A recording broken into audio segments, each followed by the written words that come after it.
दुनिया में दो तरह के लोग होते हैं। एक जो मुसीबत आने पर, परेशानी आने पर घबरा जाते हैं, दुखी होते हैं और रोकर हार मानकर बैठ जाते हैं। और दूसरी तरह के वे लोग जो स्वाभिमान और आत्मसम्मान के साथ जीवन यापन करते हैं, कभी हार नहीं मानते, सुख दुख में समान भाव रखकर अपने कर्तव्य पथ पर डटे रहते हैं। बच्चों, मैं हूँ अर्जुन प्रताप सिंह राणा और इसी बात को दर्शाती हुई श्री शिवमंगल सिंह सुमन की कविता वरदान मांगूंगा नहीं ये आपके सामने प्रस्तुत करने जा रहा हूँ।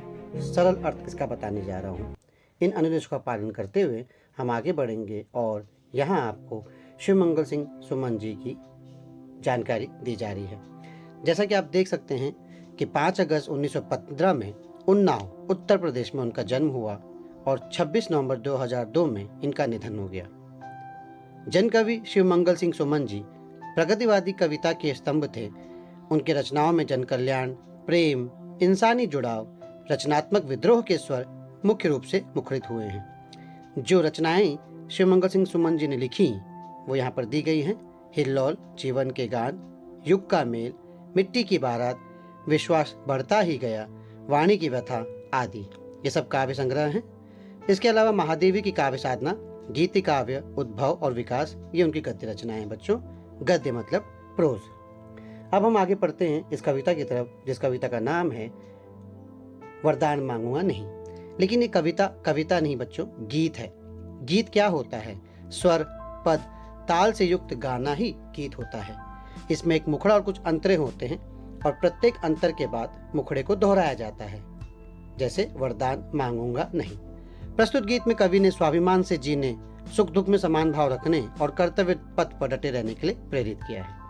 बच्चों, इस कविता के साथ मैं एक छोटा सा वीडियो जो YouTube से साभार है आपके सामने प्रस्तुत कर रहा हूँ। आप इसे देखिए और फिर मैं इसे आगे समझाऊंगा। देखते हैं वरदान मांगूंगा नहीं।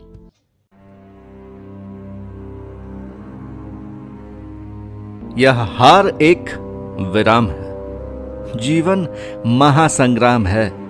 तिल तिल मिटूंगा पर दया की भीख मैं लूंगा नहीं, वरदान मांगूंगा नहीं। स्मृति सुखद प्रहरों के लिए, अपने खंडहरों के लिए, यह जान लो मैं विश्व की संपत्ति चाहूंगा नहीं, वरदान मांगूंगा नहीं। क्या हार में, क्या जीत में, किंचित नहीं भयभीत में। संघर्ष पथ पर जो मिले यह भी सही वह भी सही, वरदान मांगूंगा नहीं। लघुतान अब मेरी छुओ, तुम हो महान बने रहो।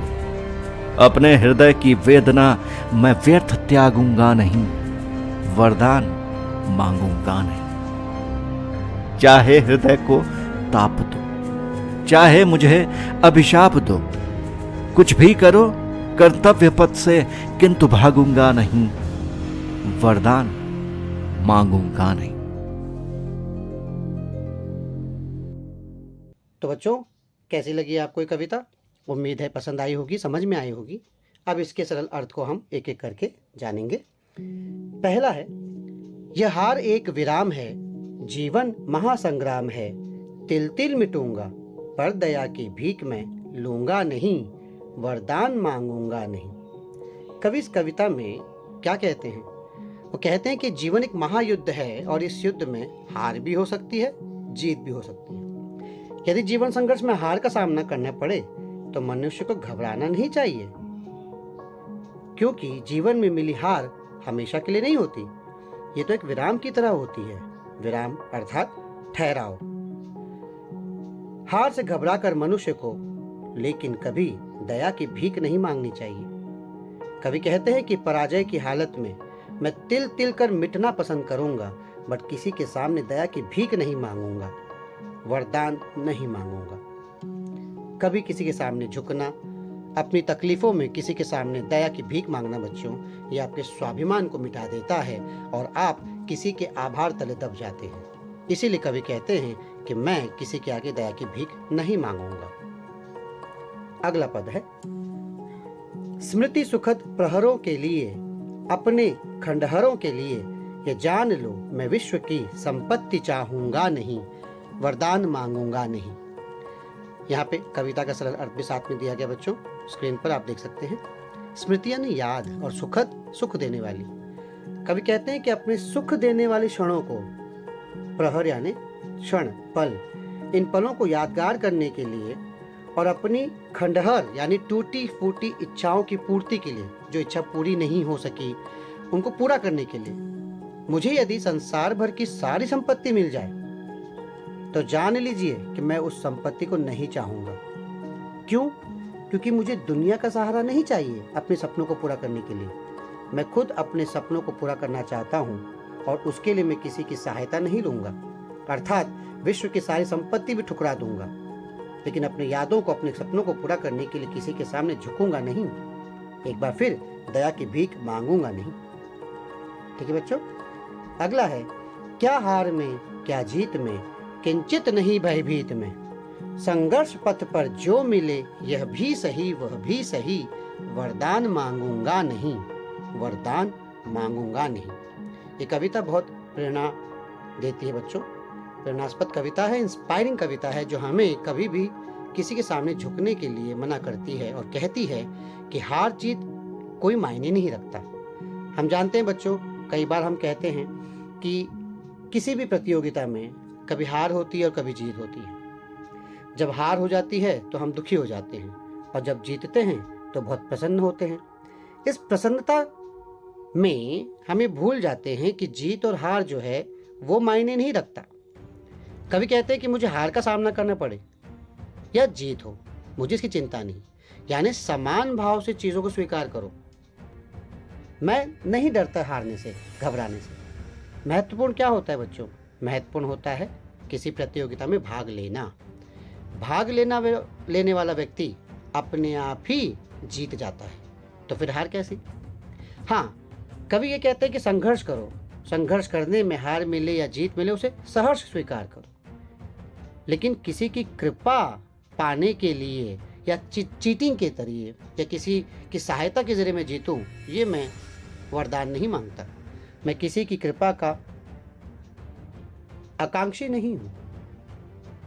इसीलिए आप हारो या जीतो, समान भाव से चीज़ों को देखना चाहिए और जीवन को जीना चाहिए।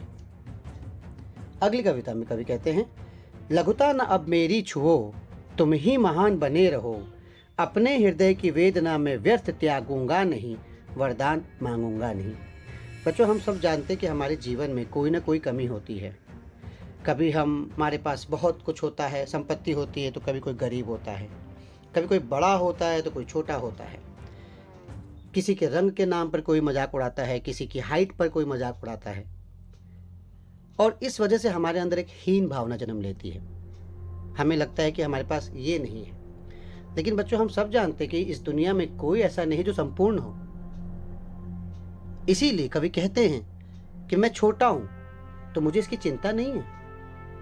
छोटा मतलब किसी भी चीज़ में, खेलकूद में, पढ़ाई में, उम्र में, रंग में, हाइट में कमी है तो मुझे इस बात का दुख नहीं है। लेकिन तुम मेरी लघुता का, मेरे छोटेपन का, मेरी चीज़ों की, मेरी कमियों का उपहास मत उड़ाना, मजाक मत उड़ाना। आज तुम किसी पर हंसोगे तो हो सकता है कि कल ऐसा वक्त आए जब ज़माना आप पर हंसे, क्योंकि आप भी संपूर्ण नहीं हो, आपकी भी कमी दिख जाएगी। तुम अपने आप को महान समझते हो, तुम समझते रहो, तुम ही महान बने रहो। मुझे पीड़ा हो रही है जो चीज़ मेरे पास नहीं है, मेरे इस हृदय की वेदना यानी तकलीफ को, लेकिन मैं व्यर्थ जाने नहीं दूंगा। जो कमी है उस कमी को पूरा करने के लिए प्रयास करूंगा, लेकिन किसी की कृपा नहीं चाहूंगा, वरदान नहीं चाहूंगा। मैं अपने इस दर्द को सहना मंजूर करता हूं, पर किसी का आभारी बनना प्रस्तुत नहीं करूंगा अपने आप को। यानी आप मुश्किलों में हो, उस मुश्किलों को जीतने की कोशिश करोगे। आप में कोई कमियां हैं, उस कमियां को दूर करने की कोशिश करोगे, लेकिन आप किसी के सामने झुकोगे नहीं, वरदान नहीं मांगोगे। ठीक है बच्चों।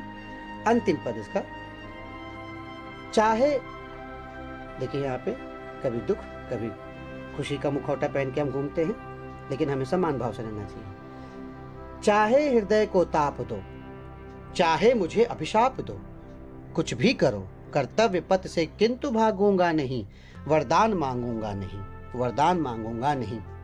कवि कहते हैं कि चाहे कोई मुझे कितनी भी पीड़ा पहुंचाए, हृदय यानी दिल को, ताप यानी तकलीफ, पीड़ा पहुंचाए, मेरा दिल दुखाए, मुझ पर आरोप लगाए, मुझे अभिशाप दे यानी कर्स, लेकिन मैं अपने निश्चय पर डटा रहूंगा। एक बार जो मैंने कमिटमेंट कर ली तो मैं किसी की नहीं सुनूंगा। जी हाँ बच्चों, कहने का अर्थ ये कि जब आप कोई काम करना चाहते हो तो कई बार आपके विरोधी आपका मजाक उड़ाते हैं। वो मजाक इसलिए उड़ाते हैं ताकि आप वो काम ना कर सको, क्योंकि आपकी सफलता पर उन्हें डर होता है। तो कवि यही कहता है कि लोग तकलीफ पहुंचाने की कोशिश करेंगे, मेरा दिल दुखाएंगे, लेकिन मैंने जो सोचा है उसे ज़रूर पूरा करूंगा, ताकि मेरे कर्म से, मेरे कर्तव्य से मैं कभी हटूं नहीं, और अपने कर्तव्य से कभी हटूं नहीं, अपने कर्तव्य पथ पर डटा रहूंगा।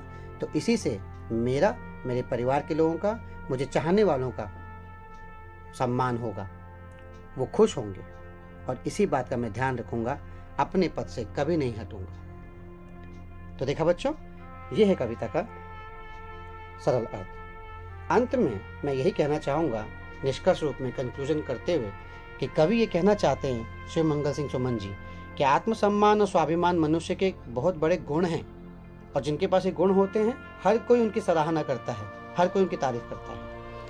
कवि ने लोगों को स्वाभिमान से जीवन यापन करने के लिए, कभी न हार मानने के लिए, सुख दुख में समान भाव रखने और कर्तव्य पथ पर डटे रहने की प्रेरणा दी है। तो उम्मीद है बच्चों आपको कविता पसंद आई। अगली कक्षा में हम इससे संबंधित प्रश्नोत्तर करेंगे। तब तक ध्यान रखिए। अगर आपको कोई प्रश्न हो, आपको कोई बात समझ में ना आई हो, तो मुझे आप मैसेज कर सकते हैं। धन्यवाद, शुक्रिया, ध्यान रखिए, सुरक्षित रहिए।